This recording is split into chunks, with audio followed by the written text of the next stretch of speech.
Sir प्रणाम, मैं हूं हिमांशु द्विवेदी और स्वागत है आपका हमारी खास पेशकश चर्चा में। चर्चा के तहत हम एक विवादित विषय को आज चर्चा का हिस्सा बनाए हुए हैं। विवादित जो विषय है वो इस रूप में हमने लिया है कि आस्था का अपमान, अभिव्यक्ति बेलगाम। असल में देश में दो किस्म का ध्रुवीकरण हो रहा है। एक वर्ग है जो ये बताता है कि इस देश में एक संविधान है, इस देश का एक कानून है और उस संविधान और कानून के तहत इस देश के नागरिकों को अभिव्यक्ति की आज़ादी है।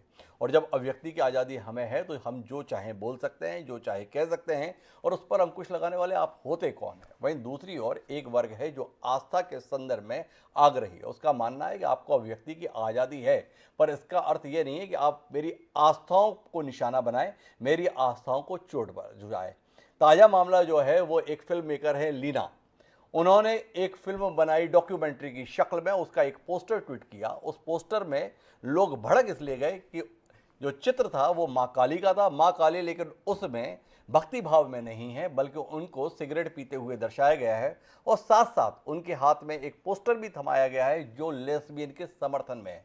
अब हिंदू धर्म के अंतर्गत लाखों करोड़ों लोगों के लिए जो आराध्य हैं, जो पूजनीय हैं, जो वंदनीय हैं, उनके संदर्भ में इस प्रकार की छवि के साथ में आप ट्वीट करते हैं और साथ ही ये चाहते हैं कि इसको अभिव्यक्ति की आज़ादी के तौर पर समाज स्वीकार करे। कौन सा समाज स्वीकार करे? वो समाज स्वीकार करे जिसमें एक टीवी डिबेट में अगर कोई पैनलिस्ट किसी अन्य मजहब के संदर्भ में उसकी किताब में लिखी हुई बात को भी कह देता है तो वो विवाद का विषय बन जाता है। उसके सिर कलब करने के संदर्भ में बातें कही जाती हैं। देश की सर्वोच्च अदालत बता देती है कि देश के खराब माहौल के लिए आप जिम्मेदार हैं। उस देश में कुछ लोग चाहते हैं कि वो हिंदू धर्म के इन देवी देवताओं के संदर्भ में किसी भी प्रकार के चित्र प्रस्तुत करे और उसके संदर्भ में चुप भी रहनी चाहिए, उसे सहजता से स्वीकार किया जाना चाहिए। आपत्ति हुई, आपत्ति करने वालों में तमाम बड़े लोग शामिल थे, लेकिन इस देश में दोनों प्रकार के लोग रहे। यह आदिकाल से रहा है। इस देश में अगर ऋषि परंपरा के अंतर्गत हम तमाम सम्मान्य नाम लेते हैं, चाहे पाराशर के रूप में लेते हैं, चाहे हम चाणक्य के संदर्भ में लेते हैं, चाहे हम वराह मिहिर के तौर पर लेते हैं, तो इस देश में चारवाक के दर्शन को भी समय के साथ स्वीकार किया गया है, उस पर भी चर्चा की गई है। लेकिन वर्तमान में जो घटनाक्रम हुआ है वो ज़्यादा तनाव पैदा कर रहा है। महुआ मोहित्रा एक नाम था जिसने इसके समर्थन में आवाज़ उठा दी लीना के, लोग भड़क गए। महुआ मोहित्रा की अपनी पार्टी उनके बयान के खिलाफ चली गई है। दूसरा नाम स्वरा भास्कर का है, वो भी साथ में खड़ी हुई तो लोगों ने उनकी भर्त्सना के संदर्भ में भी झड़ी लगा दी। लेकिन इन सबके बीच में कमाल ये हो गया, इतना विवाद, इतना तनाव होने के बाद भी फिल्म निर्माता लीना को चैन नहीं पड़ा। उन्होंने आज सुबह एक और ट्वीट किया और इस बार ट्वीट में पिछली बार काली थी, इस बार भगवान शंकर और पार्वती की वेशभूषा पहने हुए दो कलाकारों को धुआं निकालते हुए सिगरेट के माध्यम से दिखाया गया और साथ में बताया गया कि ये अभिव्यक्ति की आज़ादी है और हमने हिंदुस्तान को बना के दिया है, हमने हेट स्पीच का स्थान बनाकर रख दिया है। उन्होंने साथ में ये भी बताया कि ये चित्र मेरी फिल्म का नहीं है, लेकिन मैं तो ये बताना चाहती हूँ जो लोक कलाकार हैं वो अभिनय के बाद में क्या करते हैं, वो ये सब करते हैं। कमाल है। तो आज हम इसी पर बात करेंगे कि वाकई इस देश में अभिव्यक्ति की आज़ादी के संदर्भ में दूसरों की आस्थाओं को चोट पहुंचाने की सहूलियत होनी चाहिए, या हम जरूरत से ज़्यादा ही आस्था प्रेमी हो रहे हैं और इस प्रकार की सहजता से स्वीकार की जाने वाली चीज़ों को हम इतना ज़्यादा विवादित बना दे रहे हैं। इस चर्चा का हिस्सा बनने के लिए कई खास मेहमान हमारे साथ मौजूद हैं, उनसे आपका परिचय कराएं और देश के बीच में चिंता का सबब बने इस विषय पर कुछ गंभीर बातचीत करें। उससे पहले समय है आज के विचार सूत्र का। हमारा आज का विचार सूत्र कहता है कि उजुरे उजू छाड़ी माँ लहरे बक, नियड़ी बोही माँ जाहेरे लंक, अर्थात अरे सरल मार्ग छोड़कर कुटिल मार्ग ग्रहण मत करो, ज्ञान निकट है कहीं दूर मत जाओ। सरहपा के द्वारा जो ये विचार हमें मिला वो ये बताता है कि अगर आपको ज़िंदगी में सफल होना है, लोकप्रिय होना है, तो उसके लिए किसी शॉर्टकट का इस्तेमाल करने की ज़रूरत नहीं है, इन रास्तों को चुनने की ज़रूरत नहीं है। पर क्या इस बात पर हम लोग यकीन कर पाते हैं? ये आप अपने जहन में रखें और अपनी चर्चा को आगे बढ़ाते हैं, जिसका हिस्सा बनने के लिए हमारे साथ कई खास मेहमान मौजूद हैं। हमारे साथ भजन सम्राट, फिल्म जगत से जुड़े हुए अनूप जलोटा जी खासतौर पर इस चर्चा के लिए मौजूद हैं। हमारे साथ बेहद गंभीर किस्म के विचारक, वामपंथी नेता बादल सरोज जी भी मौजूद हैं। संत गुंजन दास जी महाराज अयोध्या से हमारे साथ जुड़ रहे हैं, जो संरक्षक हैं सनातन हिंदू महासभा अयोध्या से। कपिल सागला जी अधिवक्ता सुप्रीम कोर्ट, वह भी हमारे साथ में हैं। और इन सब के बीच में प्रखरता के साथ अपनी बात रखने वाले भारतीय जनता पार्टी के प्रदेश उपाध्यक्ष और पूर्व सांसद चिंतामणि मालवीय जी भी हैं। आप सभी का स्वागत है। चर्चा की शुरुआत मैं बादल सरोज जी से करूंगा, लेकिन बादल सरोज जी से चर्चा शुरू करूं उससे पहले 3 बयान इस कार्यक्रम में साझा करते हैं जो इस कार्यक्रम को करने की आधार भूमि तैयार करते हैं। सुनिए ये 3 बयान। Kali to me is a meat-eating, alcohol. That is the version of Kali that people worship. So I think within Hinduism, being a Kali worshipper, have the freedom to imagine my Kali in that way. That is my freedom.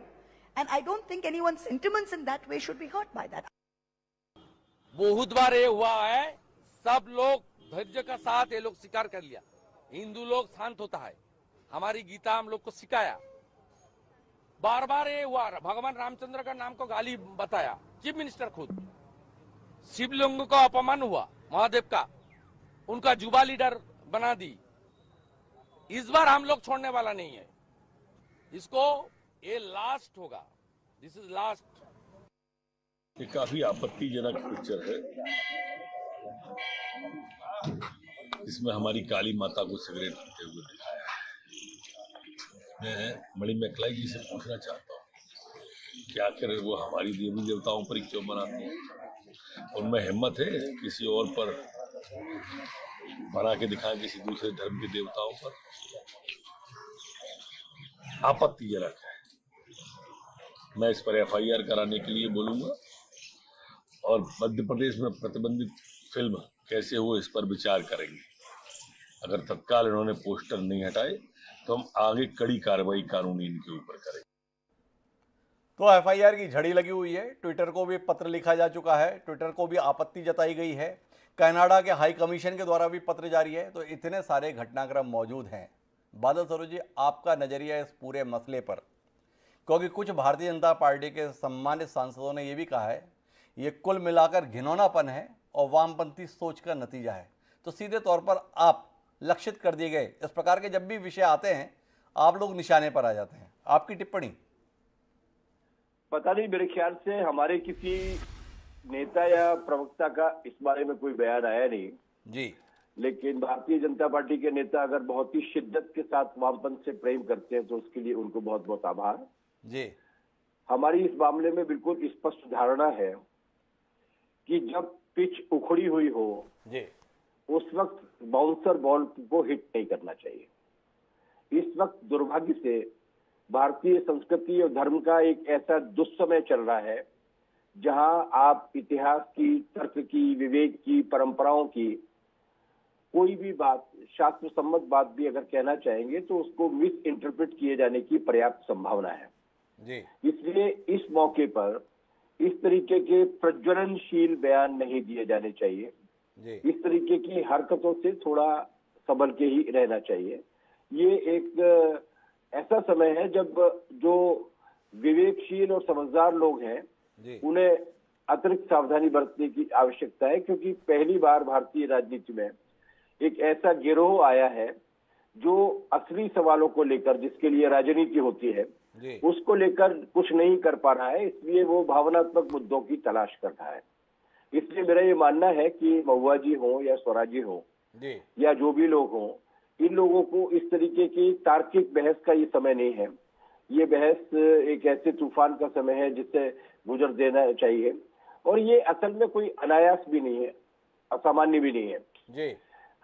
हमने देखा है कि जब जब धर्म और राजनीति का अप्राकृतिक और बेमेल गठबंधन तैयार होता है उस वक्त पूरे सामाजिक विमर्श को एड्स की बीमारी हो जाती है। जितनी भी इम्यूनाइजेशन होता है, जो विवेक का होता है, तर्क का होता है, वो सब कुछ समाप्त हो जाता है। इसलिए ये सामाजिक विमर्श के लिए कि बहुत इम्यून सिस्टम के बहुत कमजोर होने का समय है। इसलिए इस तरीके की चीजों से जो किसी और के हाथ में हैंडल हो सकते हैं उनसे बचा जाना चाहिए। एक बात तो मैं कहना चाहता था और इसलिए मैं ये मानता हूं कि ये अवॉइडेबल है, इसे इस समय में नहीं करना चाहिए था जब वातावरण बहुत ज्यादा गर्म है। एक धर्म के संस्थापक पैगंबर साहब के बारे में भी कुछ टिप्पणियां की जा चुकी हैं। आप इस वक्त पूरा देश काफी अजीब से वातावरण में, इसलिए ये सब बातें नहीं होनी चाहिए। लेकिन मुझे लगता है कि कुछ लोग हिंदू धर्म की रक्षा के नाम पर हिंदू धर्म का सार और रूप पूरी तरीके से बदल रहे हैं और ये गंभीर बात है। ये जो हिंदू धर्म की और इन सेमेटिक रिलीजियंस के बीच का एक बड़ा डिफरेंस है, उसको समझना चाहिए। ये जो हमारी धार्मिक परंपरा है, जिसे किसी एक एक तरीके से परिभाषित नहीं किया जा सकता।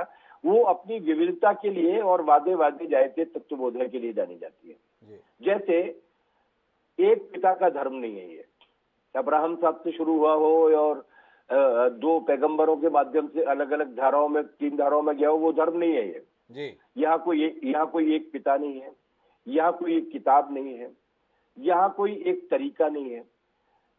वेद भी हैं, अगर जो वेद की परंपरा को मानते हैं तो वेद भी है, तो वेद भी 4 है।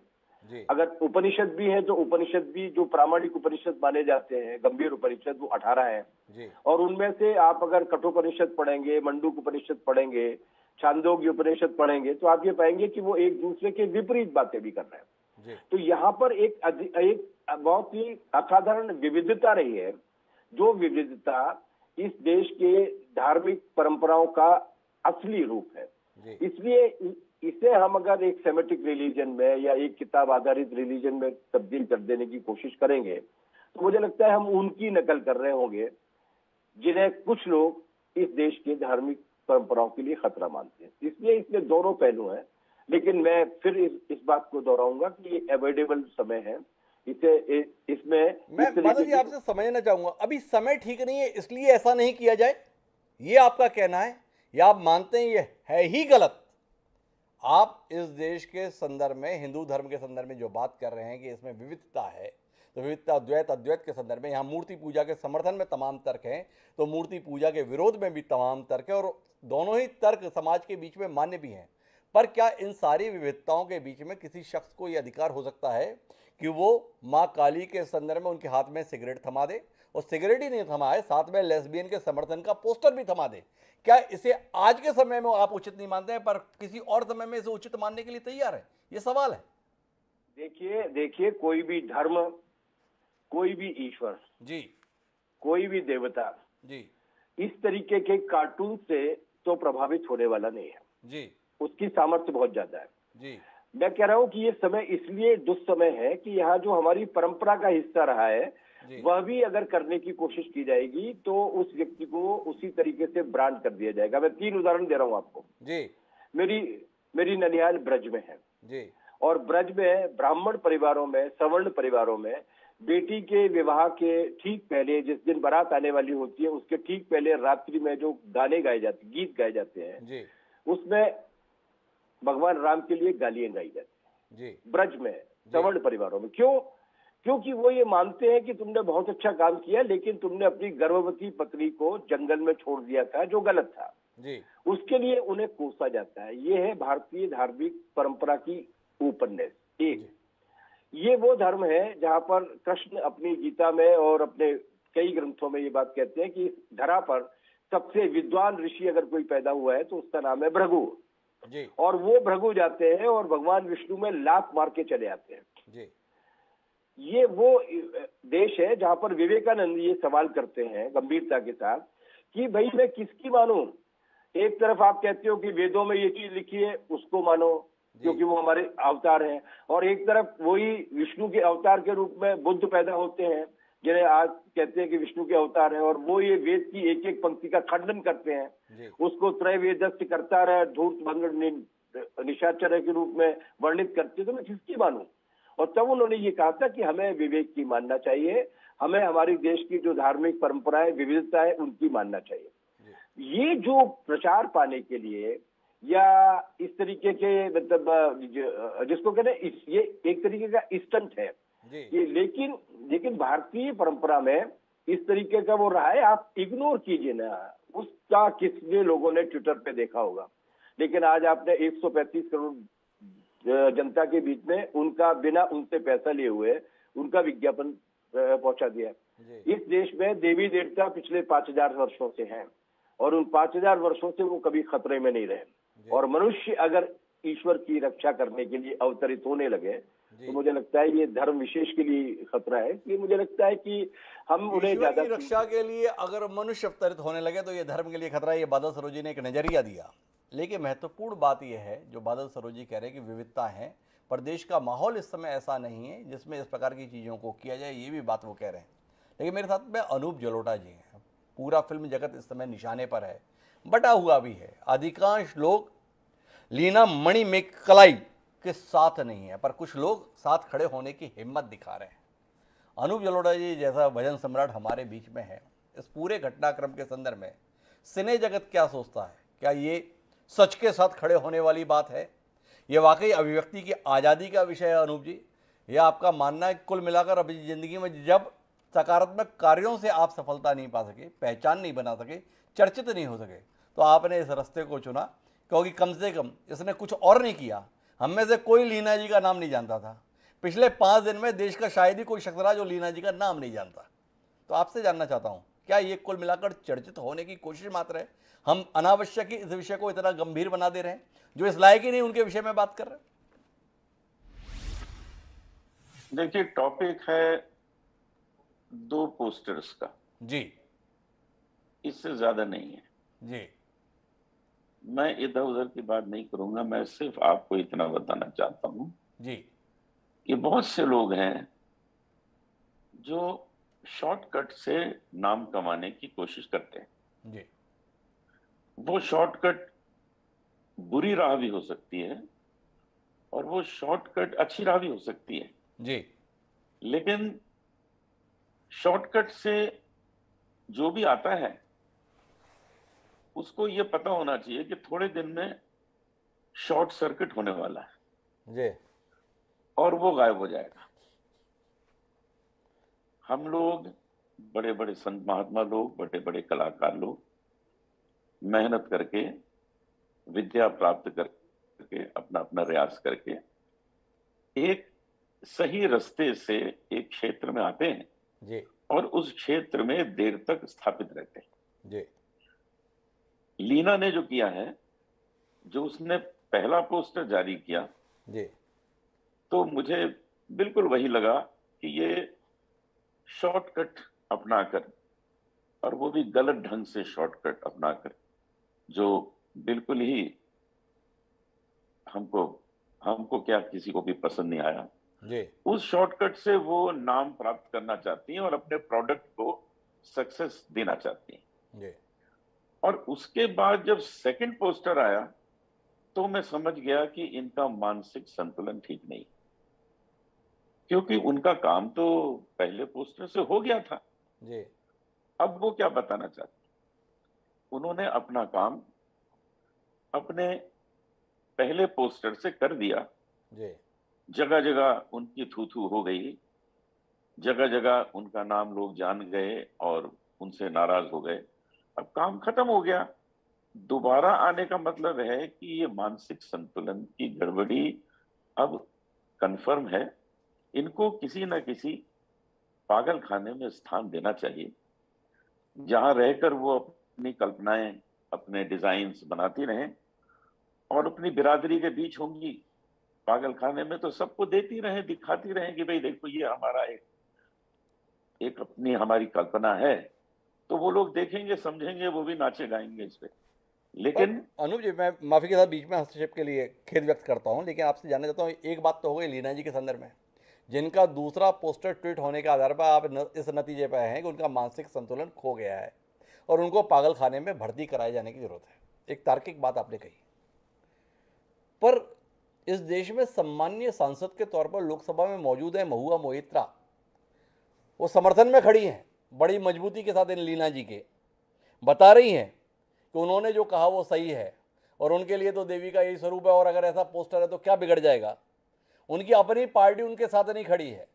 ममता बनर्जी भी उन्हें परामर्श दे रही है, भावनाओं को समझने की कोशिश कीजिए, उसके अनुसार व्यवहार कीजिए, पर वो कह रही हैं मैं मरते दम तक अपने बयान का बचाव करती रहूंगी। मैं ऐसे भारत में नहीं रहना चाहती जहां सिर्फ बीजेपी का पितृसत्तात्मक ब्राह्मणवादी दृष्टिकोण हावी रहेगा और बाकी लोग धर्म के इर्द गिर्द घूमते रहेंगे। थोड़ा इस पर भी आपकी टिप्पणी है। लीना जी का तो मानसिक संतुलन खराब है, ये महुआ मोइत्रा जी का क्या हो रखा है? जैसे ही इस सब्जेक्ट को जी कोई पॉलिटिकल बनाने की कोशिश करता है जी तो मैं साइड में आ जाता हूं कि यार ये क्या हो गया, जी ये क्या हो गया। अरे भाई, ये तो एक डिजाइन तक की बात थी जी कि क्या वो सही है या गलत है। उस पर अगर आप पार्टियों की बात करने लगेंगे, अपने अपने राजनीतिक एंगल की बात करने लगेंगे, कितना माइलेज इससे मिल सकता है उसकी बात करने लगेंगे, तो ये सब तो नहीं होना चाहिए। अरे उसके लिए दूसरे मुद्दे हैं, जी उन मुद्दों पर आप अपने विचार दीजिए, तो आपको विद्वान माना जाएगा, सच में माना जाएगा। जी। लेकिन इन मुद्दों पर क्यों राजनीतिक माइलेज लेने की कोशिश कोई कर रहा है? नहीं करना चाहिए। तो अनुप जलोटा जी तो कुल मिलाकर पूरी तरीके से असहमत है, जो राजनीतिक लाभ लेने की चेष्टा कर रहे हैं उस पर भी उनकी नाराजगी है। और लीना जी के कत्ते के संदर्भ में तो वो साफ तौर पर कह रहे हैं अब क्या इस पर बात करें, जिसका मानसिक संतुलन ही नहीं रह गया है उसके साथ सहानुभूति रखी जाए, ना कि उसको लेकर विवाद पैदा किया जाए। लेकिन मेरे साथ में अभी 3 खास मेहमान जुड़े हुए हैं। मैं चिंतामणि मालवीय जी के पास जाना चाहता हूँ। चिंतामणि मालवीय जी की पार्टी इस समय खासी निशाने पर है देश में। लोगों का यह कहना है कि अभिव्यक्ति की आज़ादी का जो अधिकार संविधान में हमें मिला हुआ है उसे कुचल देने पर वर्तमान केंद्र की सरकार आमादा है और वो ऐसी हर कोशिश को अंजाम तक पहुंचाने की कोशिश में रहती है जो उसके खिलाफ होती है। चिंतामणि जी आपसे जानना चाहते हैं वर्तमान मसले के संदर्भ में अभिव्यक्ति की आज़ादी का हवाला दिया जा रहा है। लीना जी का भी ये कहना है कि मेरे पास खोने के लिए कुछ नहीं है, मैं हमेशा उन लोगों के साथ आवाज़ उठाऊंगी जो निर्डर होकर बोलते हैं, अगर इसकी कीमत मेरी ज़िंदगी है तो मैं वह भी दे दूंगी। महुआ मोहित्रा जी का बयान तो मैंने आपको सुनवाई दिया। दूसरी तरफ बादल सरोज जी हैं जिनका निशाने सीधे तौर पर आप हैं। उनका कहना है धर्म और राजनीति का जब जब घालमेल होता है तब तब एड्स हो जाता है और इस प्रकार की समस्या का सामना करना पड़ता है। तो चिंतामणि जी इतना सब कुछ आपके पास में है, सवालों के घेरे में, उत्तर की प्रतीक्षा है। देखिए, सबसे पहली बात तो यह है कि इसमें केंद्र सरकार या भारतीय जनता पार्टी को घिरना ये राजनीतिक पूर्वाग्रहों का ही एक प्रमाण है, एक उदाहरण है। क्योंकि अभी तो इसमें केंद्र सरकार ने कुछ कहा नहीं। इसमें जो केसेस दर्ज हुए हैं वो राज्य सरकारों में दर्ज हुए हैं, राज्यों में दर्ज हुए हैं और जनता की और जन सामान्य की एक स्वाभाविक प्रतिक्रिया, एक स्वाभाविक उग्र अभिव्यक्ति सामने आई है। तो क्योंकि अब जनमानस जो है वो इन सब चीजों को सहन करने को तैयार नहीं है। लंबे समय से हिंदू जनमानस इन सब चीजों को सहन करता रहा है। कई सारी फिल्में हिंदू सेंटिमेंट्स को प्रभावित करने वाली, हिंदुओं को अपमानित करने वाली बनती रही है और ये जो आरोप है वो बहुत आम है, वो सत्य के बहुत निकट है कि जो हमारा बॉलीवुड है वो जिहादियों के अंकुश में है और जो बाकी थोड़ा बहुत जो लिखने पढ़ने का और कहानी लिखने का और इन सब चीजों का है वो कम्युनिस्टों के घेरे में है। आप कम्युनिस्टों को बरी नहीं कर सकते, फ्री नहीं कर सकते। आपने सरोज बादल जी को सुना, कितनी शरारत के साथ वो बात करते हैं कि भाई कम्युनिस्ट बड़े भारतीयता की चिंता उन्होंने की। मुझे आश्चर्य होता है कि जो इस देश को देश ही नहीं मानते, इस देश को एक इंटीग्रल नेशन नहीं मानते, जो अनेक राष्ट्रों का समूह इस देश को मानते, वो भारतीयता की चिंता करें। मुझे ये भी आश्चर्य होता है कि वो बड़ी तार्किक बहस की अपेक्षा बता रहे हैं। अगर तार्किक बहस करना है और बादल जी में इतनी हिम्मत है तो बहस करें ना कि मोहम्मद के चरित्र पर। आप बहस करो ना कि जो करोड़ों हत्याएं इस्लाम के नाम पर हुई है, इसमें बहस किया आपने? हिम्मत है आप में बादल सरोज जी? आप केवल हिंदुओं की समीक्षा करेंगे? यही आपकी अकल चलती है, यही आपकी बुद्धि चलती है, यही आपकी कल्पनात्मकता और अभिव्यक्ति चलती है? आपकी दूसरे उसमें हिम्मत नहीं है आपकी। दूसरा ये कि ये वो बड़े विद्वान आदमी है, मैंने उनके वक्तव्य को सुना और मुझे बड़ा अच्छा लगा कि उन्होंने इस देश में जो वैचारिक स्वतंत्रता है जिसके कारण हमारा धर्म है, ये हमारी कमजोरी नहीं होना चाहिए, ये हमारी सामर्थ्य है और यही कारण है कि हमारे देश में इतनी तार्किकता है और हमने किसी सुकरात को जहर नहीं दिया है, हमने किसी की गर्दन नहीं काटी है। लेकिन गर्दन नहीं काटी इसका मतलब आप हमारा अपमान करोगे, हमारी मर्यादाओं का, हमारे देवी देवताओं का फिल्मों के माध्यम से और इस तरह जो शुरू करेंगे। और देखिए बादल जी की शरारत वो करेंगे, ये दौर नहीं है, ये दौर अब वैसे ही चलेगा। बादल जी आप रहेंगे तब भी और आप नहीं रहेंगे तब भी ये दौर ऐसे ही रहेगा, क्योंकि इस देश का हिंदू 70 साल से और मैं कहता हूं कि सैकड़ों वर्षों से इस तरह की मानसिकता को झेलता आया है और अब विद्रोह पर उतर आया। अब अगर कोई इस तरह की हरकत करेगा, काली के हाथ में पोस्टर देने का लेस्बियन की, तो वो जेल भी जाएगा और उसके साथ शारीरिक ताड़ना भी हो सकती है। अब आप ये हिंदू अब वैसा नहीं रहा और वैसा नहीं रहेगा, हिंदू अब ऐसा नहीं रहा और हिंदू वैसा नहीं रहेगा, यह चिंतामणि जी का कहना है। लेकिन कुल मिलाकर हम दो चीजों के बीच में फंसे हुए हैं, एक अभिव्यक्ति की आजादी और एक आस्था पर हमला। तो इसमें समाधान के लिए किसके पास जाएं? तय है, मशहूर वकील कपिल साखला जी हमारे साथ हैं, उन्हीं के पास जाएं, वही बताएं। एक तरफ आस्था का अपमान है, दूसरा संविधान के द्वारा प्रदत्त अभिव्यक्ति की आज़ादी है। देश में दलील दी जा रही है, अब व्यक्ति की आज़ादी मिली हुई है और मुंह से आवाज़ निकालो तो केस लग जाता है, एक ट्वीट कर दो तो केस लगा जाता है, फेसबुक पे पोस्ट कर दो तो नोटिस आ जाता है।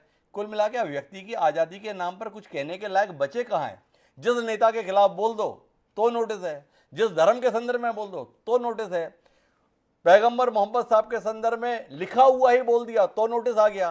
पैगंबर मोहम्मद साहब के चरित्र पर सवाल उठाना चाहते हैं माननीय चिंतामणि मालवीय जी, लेकिन वो सवाल अगर उठा दिया जाए कि देवराज इंद्र ने क्या कार्य किया था, देवताओं के राजा इंद्र और एक संत की पत्नी के पास पहुंच गए, इसके संदर्भ में सवाल उठा दो तो अभी दूसरा केस। तो आपसे जानना ये चाहता हूं कपिल जी कि वाकई संविधान के तहत अभिव्यक्ति की आज़ादी कुछ हमारे पास में है या जुमला आजकल शब्द चलता है, तो यह अभिव्यक्ति की आज़ादी भी जुमला है। कुल मिलाकर सत्ता के खिलाफ अगर बोलने की हिम्मत करोगे तो उसकी सजा भुगतनी पड़ेगी। देश को इस समय नागरिकों को यही समझाया जा रहा है सत्ता के द्वारा। थोड़ा आपसे दृष्टिकोण तो मिले, खड़े कहाँ हैं हम? डॉक्टर साहब बहुत अच्छा बोला आपने, मैं उसका जवाब बड़े सटीक तरीके से बोलता हूं कि आप एक बहुत ही रिस्पॉन्सिबल जर्नलिस्ट हैं, करोड़ों लोग आपको सुनते हैं जी। आप जब भी किसी चीज को बोलेंगे चैनल पे जी, तो किसी कॉन्टेक्स्ट, किसी बैकग्राउंड के बेसिस पे बोलेंगे। समझिए कि आपने कोई मनगढ़ंत स्टोरी सुना दी जी न्यूज के, तो आप पनिशमेंट के आप लायबल हैं या नहीं है? आप ये बोल सकते हैं मेरी फ्रीडम ऑफ स्पीच है, मैंने बोल दिया फला फला कंट्री डिस्ट्रॉय हो गई, कहीं पे बम डल गया, किसी कौम को मैसेकर कर दिया, आप नहीं कर सकते जी, क्योंकि ये आपकी रिस्पॉन्सिबिलिटी है। तो जो फ्रीडम ऑफ स्पीच होता है ना, उसके भी कुछ दायरे होते हैं, कुछ मर्यादाएं होती हैं।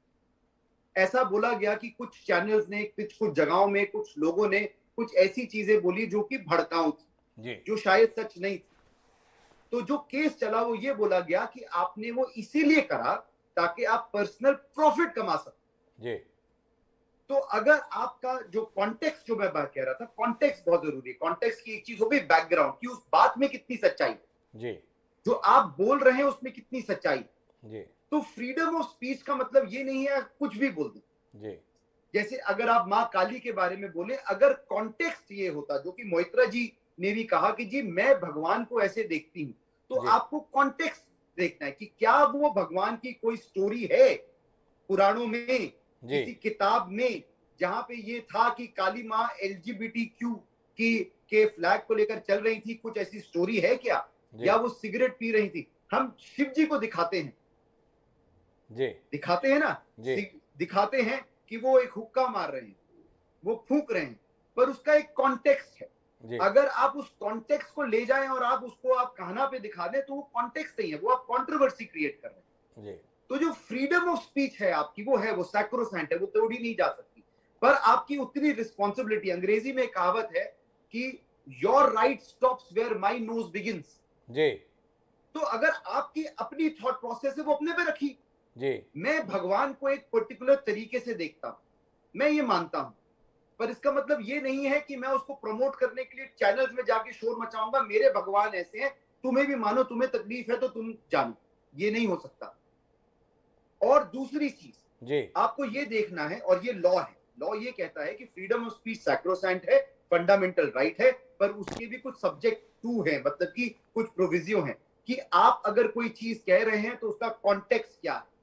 अगर आप कोई चीज कह रहे हैं जो डेलिबरेट कह रहे हैं, वो इसीलिए जानबूझ के कह रहे हैं ताकि वो भड़काऊ हो, वो आग लगाए, वो कंट्रोवर्सी क्रिएट करे, तो वो इलीगल है, वो अनलॉफुल है, वो पनिशेबल है, वो इंडियन पीनल कोड में पनिशेबल है।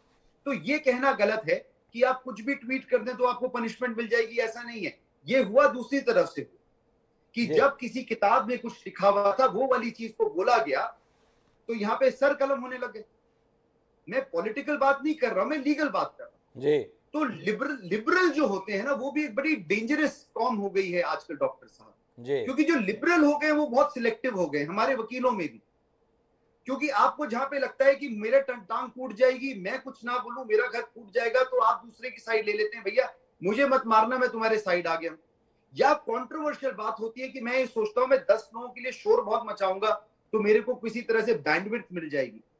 तो आप ना मेजॉरिटी की तरफ नहीं आना चाहते, आप वो जो सच्चाई है उसको नहीं दिखाना चाहते। सच्चाई क्या है? सच्चाई ये है कि ये लीना ने एक प्रोडक्ट बनाया, एक डॉक्यूमेंट्री बनाई जिसको कोई नहीं जानता, जिसकी मार्केटिंग में शायद करोड़ों रुपए लग जाते, फ्री की प्रोडक्ट मार्केटिंग हो गई। आपने सही कहा, हर एक आदमी हीना को जानता है, शायद लोग अब उसको देखेंगे, बोलेंगे यार कॉन्टेक्स्ट क्या था इसका, हो सकता है कि उसमें काली के बारे में कुछ भी ना हो जी, ठीक है ना। तो कॉन्टेक्स्ट बहुत जरूरी है। ये कॉन्टेक्स्ट है कमर्शियल, पैसा कमाना, कंट्रोवर्सी क्रिएट करना और उससे अपना मुनाफा कमाना ताकि लोग इसकी डॉक्यूमेंट्री देख सकें। तो ये तो पनिशेबल हो गया इंडियन पीनल कोड में। और जहां तक आपकी दूसरी बात थी मोइत्रा मैडम की, मोइत्रा मैडम ने कहा कि मैं सपोर्ट करती हूं, तो फ्रीडम ऑफ स्पीच को सपोर्ट करना एकदम ठीक है जी, पर जब आप उस फ्रीडम ऑफ स्पीच को कॉन्टेक्स्ट से अलग लेकर जाते हो तो वो ना सिर्फ गैर कानूनी होता है पर अनएथिकल भी होता है, क्योंकि आप जानबूझ के ऐसी चीज कर रहे हो जिससे आप प्रॉफिट कमा सको और पब्लिक में नुकसान हो सके। चीजें जले, भड़काऊ भाषण दिए जाएं, हम चैनल में खूब सारा टाइम वेस्ट करें और उनकी मार्केटिंग हो जाए, तो ये बहुत ही डेंजरस है। ये बहुत ही डेंजरस थिंग है। कपिल धाकला साहब ने दोनों पहलुओं को हमारे बीच में रखा, लेकिन इन सब के बीच में जो एक बड़ा महत्वपूर्ण पहलू है वो है धार्मिक पहलू। हिंदुस्तान में तमाम संत ही एक दूसरे की मान्यताओं का खंडन करते रहे। जो एक संत ने कहा दूसरे संत ने उसको बिल्कुल खारिज कर दिया। शंकराचार्य जी ने जो कहा वो अपनी जगह था, वल्लभाचार्य जी उसके स्थान पर दूसरे रास्ते के संदर्भ में हमें मार्ग देते हुए नजर आए। ये हिंदुस्तान रहा है। पर अचानक हिंदुस्तान में हो क्या गया है? कोई भी विषय आता है, अचानक हिंदुस्तान के लोगों को, साधु संतों को लगने लगता है कि धर्म खतरे में आ गया है। तो आपसे जानना चाहते हैं, महंत गुंजन दास जी मेरे साथ में हैं, कि अचानक जिस देश में ये कहा जाता था कि यूनान, मिस्र, रोमा सब मिट गए, जहाँ से कुछ बात है कि हस्ती मिटती नहीं हमारी, इतने सारे आक्रांत आए, इतने सारे किस्म के हमले हुए, इसके बावजूद भी सनातन धर्म जिंदा है, हिंदू धर्म जिंदा है, हिंदू धर्म को मानने वाले जिंदा हैं। ये पिछले कुछ समय से हमारे धर्म पे इतना खतरा कैसे आ गया? जो 5,000, 10,000, 25,000, 50,000 साल में नहीं निपट पाया, वो 2-4 पोस्टर से, 2-4 बयानों से ऐसा क्यों महसूस होने लगा है गुंजन दास जी कि बस ख़त्म होने वाला है? अगर तलवारें बाहर नहीं निकाली और ऐसा करने वालों के हाथ नहीं काटे, ऐसा बोलने वालों के सिर नहीं काटे, तो कुछ बचेगा नहीं। चिंतामणि मालवीय जी हमें बता रहे हैं 70 साल से सोए हुए थे, अब जाग गए। वाकई अब जागे हैं? या जागे हुए तो हम हमेशा रहे हैं और इन चीज़ों को समझते भी हैं, बूझते भी हैं और उसके अनुसार अपना रास्ता भी चुनते हैं, पर अब कहीं रास्ता भटक रहे हैं?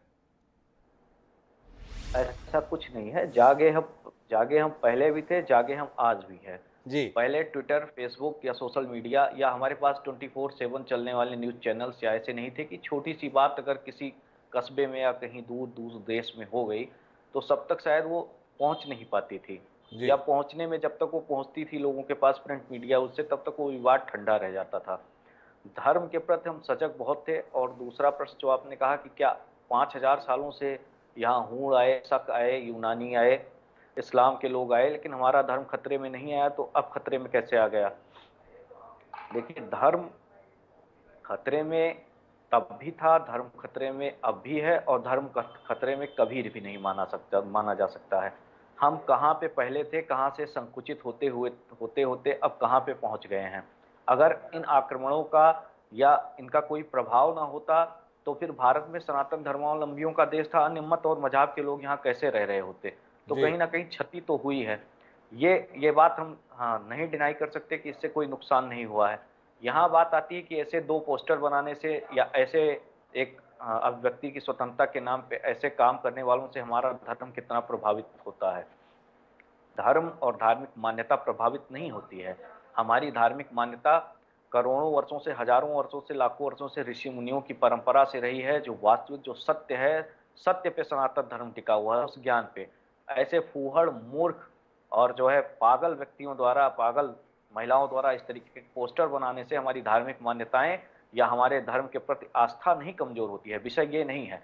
लेकिन किसी का कैसे साहस हो कि वो इतनी दुस्साहसिक घटना केवल हमारे धर्म के साथ कर सके, वो भी कपोल कल्पित। क्या किसी पुराण में, किसी वेद में, किसी ग्रंथ में, दुर्गा सप्तशती में, देवी पुराण में कहीं भी काली माँ का ऐसा चित्र आया है कि वो सिगरेट पीती थी? या LSBTQ, ये केवल लेस्बियन की बात नहीं है, लेस्बियन, गे, बाइसेक्सुअल और ट्रांसजेंडर कम्युनिटी को जो प्रमोट कर रही थी, या हमारे धर्म में ऐसी कोई मान्यता है? हमारे धर्म में भी ऐसी कभी मान्यता नहीं थी। तो इन चीजों को, और दूसरा जो आप कह रहे हैं कि केवल उन्होंने प्रचार के लिए ऐसा दिखाया, ये एक अंडर 10 करके वहाँ एक संस्था चल रही है जिसमें कनाडा में रहने वाले अलग अलग देशों के और संस्कृतियों को रिप्रेजेंट करने के लिए डॉक्यूमेंट्री फिल्म बनाई जा रही है। डॉक्यूमेंट या अपने अपने माध्यम से लोग दर्शा रहे हैं कि अलग अलग संस्कृतियां कैसी हैं। जी। आपका नाम जो है लीना मणिक्या मलिकेई है, तो आप नाम आपका हिंदू नाम है, यानी आप हिंदू नाम से आपको जनरली लोग जानेंगे, जबकि ये हिंदू है नहीं। कहीं ना कहीं ये कन्वर्ट हो चुकी होंगी, या तो ये ईसाइयत मानती होंगी या ये कम्युनिस्ट होंगी, और इनको इस टाइप के लोग फाइनेंस भी किए होंगे ये कंट्रोवर्सी क्रिएट करने के लिए, मैं 100% जानता हूँ। लेकिन सामान्य व्यक्ति जो नहीं जानता है वो ये जानेगा कि हाँ, एक हिंदू ने ही अपने धर्म के एक देवी के खिलाफ, एक माँ के खिलाफ इस तरीके का पोस्टर बनाया है, और ये हमारी संस्कृति को रिप्रेजेंट कर रही है। वहाँ एक रिप्रेजेंटेटर बनके कि हम रिप्रेजेंट कर रहे हैं वहाँ पे, तो ये कहीं ना कहीं हमें बिल्कुल आपत्तिजनक है और क्षति पहुंचा रहा है। जहां बात है अभिव्यक्ति की स्वतंत्रता की, आपकी अभिव्यक्ति की स्वतंत्रता वहीं तक है जहां आप किसी की धार्मिक भावनाओं को या किसी भी प्रकार की जातिगत भावनाओं को कहीं भी आप क्षति न पहुंचाएं। अभिव्यक्ति की स्वतंत्रता के नाम पर आप अपने विचार, या आप नहीं मानती हैं काली माँ को, जिसको भी मानती हैं, आप अपने घर में अपने दीवारों में सीमित रखिए, अपने बंद कमरों में आप जैसी पूजा करने चाहें, जिस हिसाब से आप मानना चाहें आप करिए, लेकिन सार्वजनिक स्थल पे जिससे करोड़ों लोग, अरबों लोग देख रहे हैं और करोड़ों लोगों की आस्थाओं का जो है अपमान आप कर रही हैं, ये निश्चित तौर पे दंडनीय अपराध है। और इसके लिए जितना कठोरतम दंड इनको दिया जाना चाहिए, दंड दिया जाए वो कब होगा। लेकिन मैं आपसे एक और सवाल करना चाहता हूँ महेंद्र गुंजन दास जी, वो ये है कि एक किताब में लिखी हुई बात को एक प्रवक्ता के द्वारा कार्यक्रम में कह दिया गया तो उस पर बवाल खड़ा हो गया और ये कहा गया कि ऐसे शख्स को तो जिंदा रहने का भी अधिकार नहीं है। देश भर में जहाँ जहाँ से संभव है फरमान जारी हुए, फतवे की शक्ल भी आप कह सकते हैं। कोई कह रहा है कि उसका सिर कलम कर दो, मैं अपना घर तुम्हें दे दूंगा। टीवी पर, सोशल मीडिया पर चलाया जा रहा है गुस्ताख नबी की एक ही सजा, धड़ सर से जुदा। लेकिन भारत में हिंदू धर्म के देवी देवताओं के संदर्भ में जो किसी किताब में नहीं लिखा है, उसको इस प्रकार से चित्रित करके प्रस्तुत किया जा रहा है। फिर भी हम केवल इतना कह रहे हैं कानून अपनी कार्रवाई करे, संबंधित के खिलाफ दंडात्मक कार्रवाई हो, ट्विटर इसको डिलीट करे। ये दो विरोधाभास है।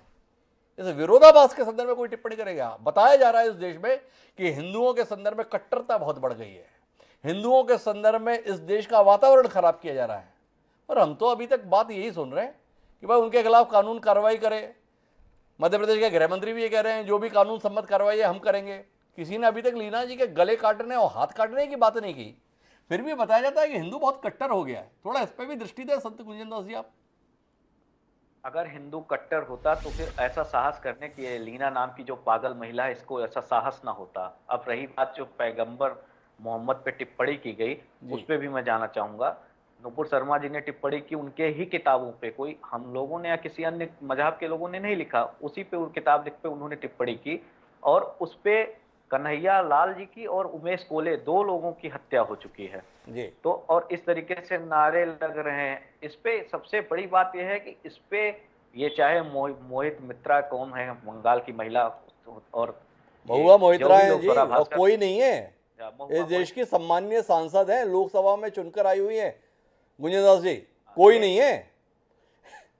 नहीं आई है, ठीक, वो जिम्मेदार पद पे हैं, ठीक है, मैं मान रहा हूँ।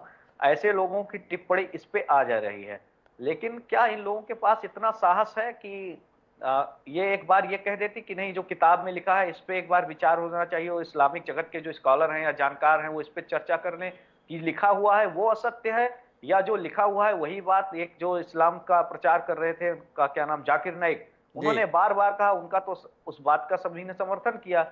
वही बात अगर नुपुर शर्मा ने कर ली, चूंकि वो इस्लाम की अनुयायी नहीं थी, तो सरतन से जुदा का नारा लगा रहे हैं।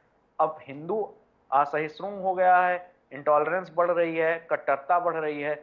ऐसा कुछ नहीं है, केवल हम अपने अधिकारों की केवल बात करना शुरू कर दिए हैं, तो हम अपने अधिकारों को लेकर सचेत हो गए, ये कहना है संत गुंजन दास जी का। मैं बादल सरोज जी के पास आना चाहता हूँ और इस विषय पर थोड़ा उनसे व्यापक दृष्टिकोण की अपेक्षा करता हूँ। बादल जी, आपसे समझना चाहता हूँ, जितने भी और मजहब हैं जिनका उल्लेख आप पहले कर भी रहे थे कि हिंदू धर्म ऐसा धर्म नहीं है जिसमें कोई एक किताब हो, केवल एक व्यक्ति हो, लेकिन आप देखिए कि चाहे वो इस्लाम के संदर्भ में है, चाहे वो सिख धर्म के संदर्भ में, चाहे ईसाइयत के संदर्भ में है, अगर आप उसमें थोड़ा आगे बढ़कर टिप्पणी करते हैं तो उसकी कीमत आपको ठीक ठाक तरीके से चुकानी पड़ती है। यहाँ काली के पोस्टर के संदर्भ में सिगरेट के साथ दिखाया जा रहा है, तो भी ये अपेक्षा की जा रही है कि इस पर इतना बवाल क्यों काट रहा है। ठीक है ना, कर दिया, पर वहीं इस्लाम के अंतर्गत एक कार्टून पत्रिका ने अल्लाह के संदर्भ में तस्वीर बना दी थी, उसकी कीमत आज तक उस पत्रिका को चुकानी पड़ती है। मैं आपसे समझना चाहता हूँ कि क्या आपको नहीं लगता है कि हिंदू धर्म का जो उदारवादी दृष्टिकोण रहा वही उसको सॉफ्ट टारगेट बना देता है, इसलिए जिसका मन आता है वो जैसा चाहे वैसा व्यवहार हिंदू धर्म की मान्यताओं के संदर्भ में कर देता है, सनातन धर्म की मान्यताओं के संदर्भ में कर देता है, और दरअसल अब यह असहनीय हो गया है और इसलिए इसकी प्रतिक्रिया होने लगी है, जिसका जिक्र चिंतामणि मालवीय जी कर रहे हैं।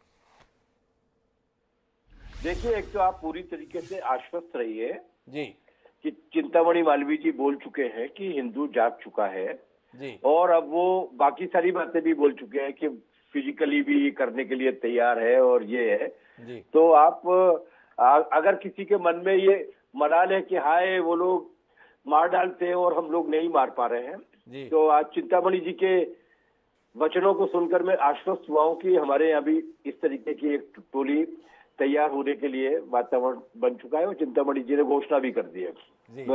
मुझे बहुत आश्चर्य हुआ जिस तरीके से आज वो बोल रहे थे, लेकिन वो सही बोल रहे थे। एक्चुअली ये सही बात है जो उन्होंने बोली। एक बात तो ये है, दूसरी बात ये कि कुछ पागलों की कार्रवाई को क्या हम ये मानते हैं कि इस देश के सारे इस्लाम के मतावलंबियों ने बैठकें ली और उस बैठकों को करने के बाद ये फैसला लिया कि नहीं अब गला काट देना चाहिए?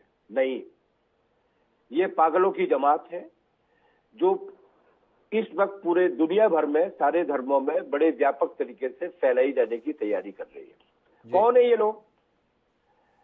ये बरेलवी हैं, ये देवबंदी हैं, ये अहमदिया है? नहीं, ये भारतीय जनता पार्टी के अल्पसंख्यक प्रकोष्ठ के अध्यक्ष हैं। आप इस एक महत्वपूर्ण पहलू को भूलिए मत जी। तो आप ये देखिए कि ये करने वाला लोग, हम ये मान के चल रहे हैं कि पूरे इस्लाम के मतावलंबियों ने बैठक ली और कन्हैयालाल का सर काटने का फैसला लिया। नहीं, सारे के सारे जितने भी सेंसिबल लोग हैं, वो किसी भी धर्म को मानने वाले लोग हैं, उन्होंने उसकी निंदा की, भर्त्सना की, आलोचना की। जो शंभूलाल रैगर के साथ हुआ था उसकी भी भर्त्सना की गई थी, हिंदुओं ने भी की थी। इसलिए ये जो बार बार कहा जा रहा है कि उनका धर्म और हमारा धर्म, मुझे लगता है ये धारणा ही एक तरीके से ऐसी है। और एक बात, और एक मिनट के लिए अपन ये मान भी लें कि अगर इन्वर्टेड कॉमास में उनका धर्म इस तरीके से करता है तो क्या जरूरी है कि हम भी वही काम करें? अगर हमारे धर्म में श्रेष्ठता होगी तो विवेकानंद सारे धर्मों की संसद में जाकर जो बात बोलकर आएंगे, मेरा ये निवेदन है कि कभी कभार ऐसी डिबेट्स के बीच में बड़ा छोटा सा भाषण है वो, उस भाषण को भी पढ़ दिया कीजिए। पूरे दुनिया भर के धार्मिक संसद में जाकर एक व्यक्ति जाता है इस देश से, महुआ मोइत्रा जी के बंगाल से, और वो जो बोल कर आता है, ये है भारतीय धर्म की दार्शनिक परंपरा। इसलिए हमें एक मिनट के लिए मान भी लें कि सारे पोप और पादरियों ने मिलकर ये फैसला लिया था कि हमला कर दो, सारे मौलवियों ने मिलकर कहा था कि हमला कर दो, एक मिनट के लिए मान भी लें तो हम उनसे सीखेंगे या उनको सिखाएंगे? भारत की धार्मिक परंपरा सिखाने की परंपरा रही है। यहाँ शंकराचार्य जी का गला काटने के लिए जो आपने कहा था ना, वल्लभाचार्य जी या रामानंद जी नहीं गए थे, उन्होंने शास्त्रार्थ किया था, वो किया था। इसलिए जो गलत हो रहा है वो गलत है, निंदनीय है, भर्त्सना के योग्य है। उसके खिलाफ सामाजिक जागरण होना चाहिए, उनका बहिष्कार होना चाहिए, उनको अपनी राजनीतिक पार्टियों का नेता बनाकर नहीं रखना चाहिए। चिंतामणि जी, कोई कम्युनिस्ट नहीं निकला है आज तक, लेकिन कश्मीर का आतंकवादी जो लश्कर तैयबा का था, वो जम्मू कश्मीर की भारतीय जनता पार्टी की IT सेल का चेयरमैन था। और ये कन्हैयालाल को मारने वाला मोहम्मद रियाज भी वहां के पूर्व गृह मंत्री गुलाब चंद कटारिया जी के साथ खड़े होकर फोटो खिंचाता है, बीजेपी का मेंबर है। इसलिए ये राजनीतिक रूप से इस्तेमाल किए जा रहे हैं कुछ पागल लोग, उसी तरीके का पागलपन जैसा कि स्वामी जी ने बिल्कुल ठीक बात कहा, और वो वकील साहब ने भी, कि वो जो काम 100 करोड़ रुपए में नहीं कर पाती, वो काम हम लोगों ने कर दिया। ऐसे लोगों को इग्नोर किया जाना चाहिए। ऐसे लोगों को इग्नोर किया जाना चाहिए। बादल सरोज जी बड़े मर्म की बात कह रहे हैं, पर हम तो जैसे इंतजार में ही रहते हैं कि कोई ऐसा करे और हम उसे पकड़कर अपनी दुकान पे माल बेचना शुरू करें। तो चिंतामणि जी, आपसे जानना चाहते हैं, ऐसे मसलों के संदर्भ में इतने उतावले क्यों रहते हैं? और खासतौर पर भारतीय जनता पार्टी से जुड़े हुए नेता खोजते ही रहते हैं सुबह सुबह उठ के, जैसे ट्विटर पे, फेसबुक पे, कि किसी ने कोई पोस्ट तो नहीं किया है जिसको हम कैप्चर करें, इस पे अपनी प्रतिक्रिया दें, हिंदू धर्म को खतरे में बताएं और उस खतरे के बचाने के लिए हम खड़े हैं ये दुनिया को बताएं। क्या वाकई आपको लगता है कि इस देश में इस समय ये पोस्टर बड़ी चिंता का विषय होना चाहिए, या चिंता का विषय ये होना चाहिए कि रुपये की कीमत अपने सर्वकालिक इतिहास में सबसे नीचे चली गई है? क्या चिंता का विषय ये होना चाहिए कि इस देश में पिछले 3 महीने से लगातार यात्री ट्रेनों को निरस्त किया जा रहा है? क्या इस देश में चिंता का विषय या बातचीत का विषय आप जैसे प्रमुख दल के लिए ये होना चाहिए कि लोगों के पास में रोजगार के अवसर खत्म होते जा रहे हैं? क्या आपके पास चिंता का विषय ये नहीं होना चाहिए या ध्यान का विषय ये नहीं होना चाहिए कि इस समय पे बारिश का मौसम चल रहा है, आधे से ज़्यादा राज्यों में किसानों को ज़रूरत की खाद नहीं मिल पा रही है, पर आप तो कहीं और ही खाद पानी देने में बड़ी दिलचस्पी दिखा रहे हैं।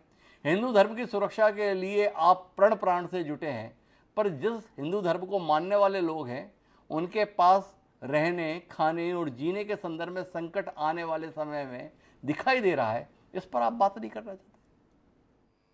एकदम सही कहा हिमांशु जी आपने। वास्तव में चर्चा के मुद्दे यही होना चाहिए एक स्वस्थ लोकतंत्र में, इसी मुद्दों पर बात होना चाहिए, इसी मुद्दों पर विरोध होना चाहिए।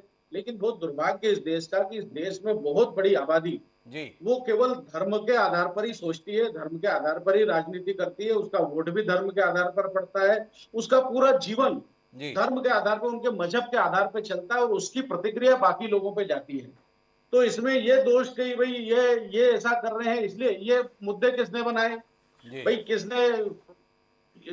इतने समय में स्वाभाविक रूप से जब देश का विभाजन हुआ तो देश का विभाजन में जितने यहाँ पे धार्मिक संस्थान इस तरह के थे जिनको अतिक्रमण करके कब्जा किया हुआ था, किसी ने तोड़ा था, अपमानित किया था, तो उनको वापस कर देना चाहिए। धर्म के आधार पर हुआ था।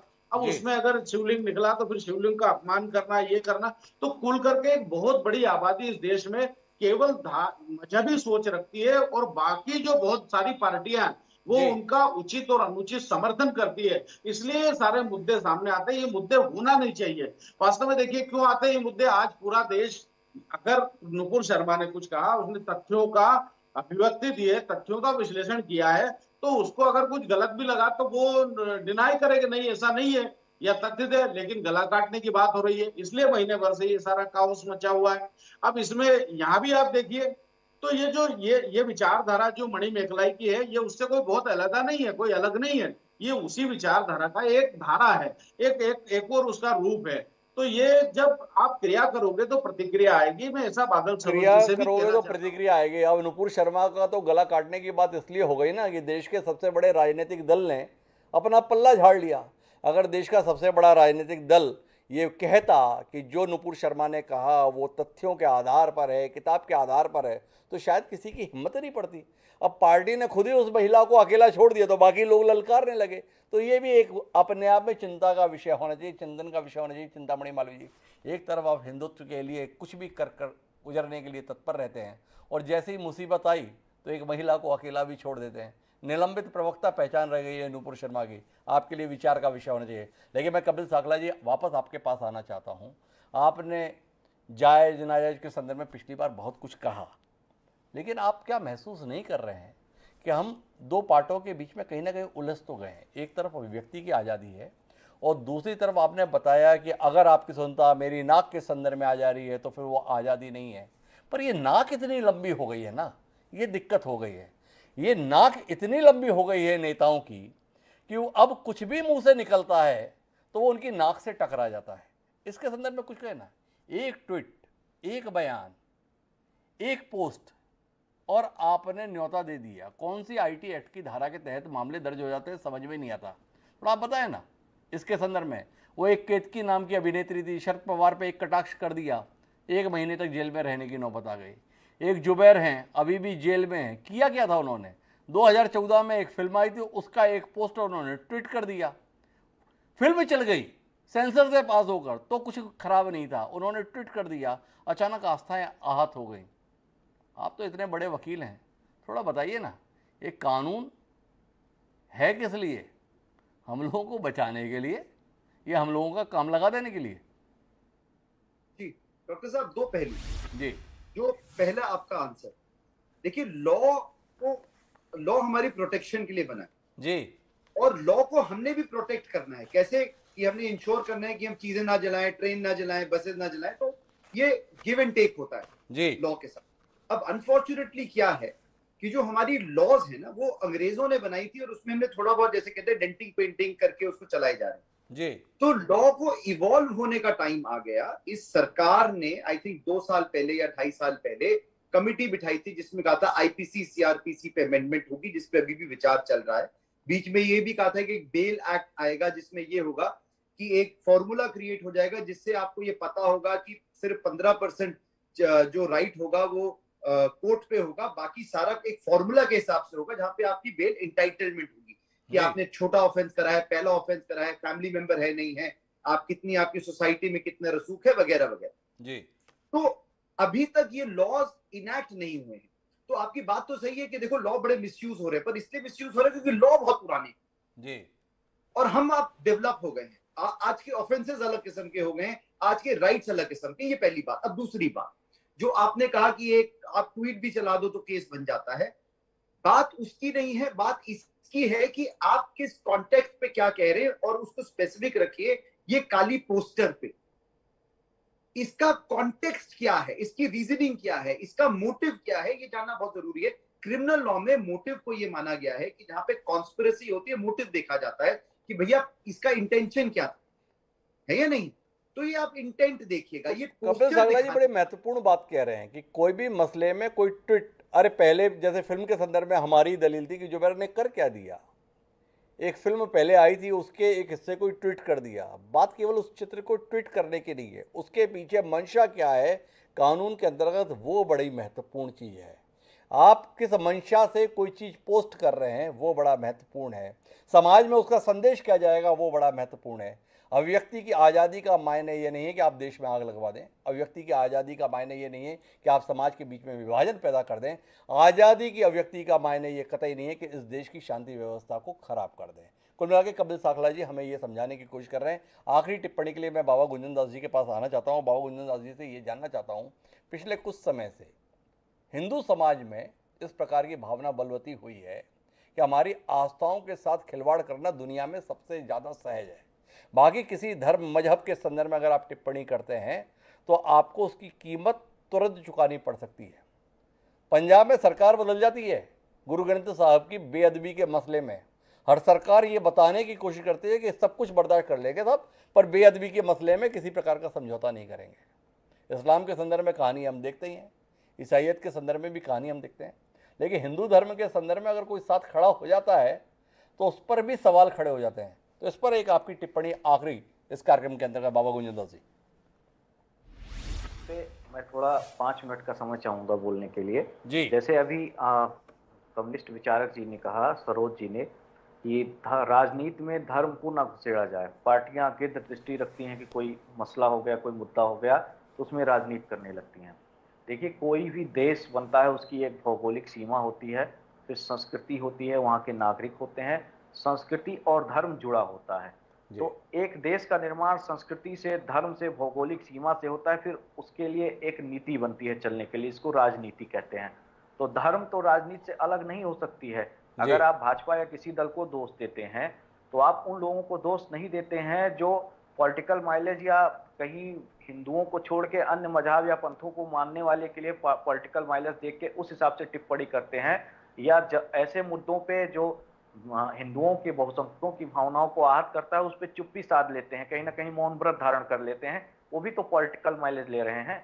अब आपके प्रश्न की बात आती है, तो आप देखिए, आज से हिंदू नहीं जागृत हुआ, हिंदू तो हमेशा से जागृत था। लेकिन ये बात सही है, 2014 से पहले कहीं ना कहीं हिंदू दबाव में जी रहा था। मैं इसको किसी राजनीतिक पार्टी से जोड़ के नहीं कह रहा हूँ।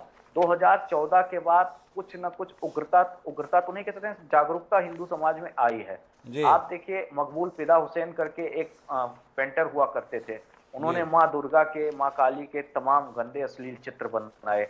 और समलैंगिक संबंधों में एक मूवी आई थी, उसका नाम था अर्थ या क्या नाम था, मैं भूल रहा हूँ, जिसमें इन्होंने क्या नाम, शबाना आजमी जी ने रोल किया। कैरेक्टर का नाम सीता और राधा, हमारी जो पवित्र देवियां हैं, हमारी जिनको हम माँ मानते हैं, हम देवी मानते हैं, ऐसे लोगों का नाम। यानी लगातार बॉलीवुड में आप देखते जाइए तो पिछले 30-40 सालों से, पहले तो 10-15 साल इधर से ही था, इधर 20-25 जब से दाऊद इब्राहिम का उदय हुआ है, और पूरे बॉलीवुड पे कहीं ना कहीं कैप्चर मैं मानता हूँ दाऊद इब्राहिम एंड कंपनी का है। तो ये धर्म विशेष से जुड़े व्यक्ति हैं, तो कहीं ना कहीं बॉलीवुड भी इन चीजों को इस तरीके से परोस रहा था। इस तरीके से परोस रहा था। कुल मिला के मैं मन पे आता हूँ, मैं माफी चाहूंगा बाबा गुंजादास जी यहीं पे रोकने के लिए, क्योंकि मेरा समय समाप्त हो रहा है। लेकिन महत्वपूर्ण बात जो है वो 2-3 है। एक तो ये कि अभिव्यक्ति की आजादी के संदर्भ में देश के संविधान में जितने भी प्रावधान है, उसका अर्थ किसी अन्य की आस्था का अपमान करना कतई नहीं हो सकता। आप अपनी अभिव्यक्ति की आज़ादी के साथ दूसरे की आस्था के अपमान करने की अगर मंशा रखते हैं तो आपको उसकी सजा भुगतनी ही होगी। एक महत्वपूर्ण बात जो चर्चा के अंदर निकल कर आती है कि पहले का दौर जो भी रहा हो, पर 2014 के बाद दरअसल कहीं ना कहीं एक जागरूकता आई है, जिसे लोग अपनी आक्रामकता भी कह सकते हैं, पर हिंदू समाज के अंदर यह बोध आया है कि हम इतने गए गुजरे भी नहीं हैं कि जिसका जब मन करे वो हमें चपत लगा के चला जाए। अब अगर ऐसी कोशिश की जाएगी तो हिंदू समाज उसकी प्रतिक्रिया देगा। जब आप बाकी मजहब के संदर्भ में इतना सचेत रहना चाहते हैं तो विश्व के सबसे पुराने धर्म के संदर्भ में ये रुख क्यों रखना चाहते हैं, ये अपेक्षा क्यों रखना चाहते हैं कि उसके संदर्भ में आप कुछ भी करेंगे और वो उसे बर्दाश्त करेगा। कहीं ना कहीं वो बर्दाश्त की सीमा पार हो चुकी है। इसलिए बेहतर होगा कि लोग अपनी अभिव्यक्ति की आज़ादी के साथ दूसरों की आस्था के संदर्भ में सचेत रहें, और अगर सचेत रहेंगे तो शायद इस प्रकार के तमाशों से देश को बचा सकेंगे। आप सभी मेहमानों का बहुत बहुत धन्यवाद इस चर्चा का हिस्सा बनने के लिए। समय है अब आज के शेर का। हमारा आज का शेर कहता है कि एक तकरीर सिर्फ काफ़ी है, एक तकरीर सिर्फ काफ़ी है, क्या जरूरत देरी आग सिलाई की। विजय वाते ने जो बात कही थी वो बताया था कि अगर आग लगानी हो तो केवल एक मुंह से जुबान हिलानी है, इतने से समाज में आग लग जाती है, किसी दिया सलाई की जरूरत नहीं पड़ती। पर इस समय में देश में लोग जुबान हिलाने के लिए बड़े तत्पर हैं। हम सबको इसे समझने की जरूरत है और अपने देश को बचाने की भी। बहरहाल आज के इस कार्यक्रम में इतना ही। कल फिर मिलेंगे नए विषय के साथ। मुझे दी इजाजत।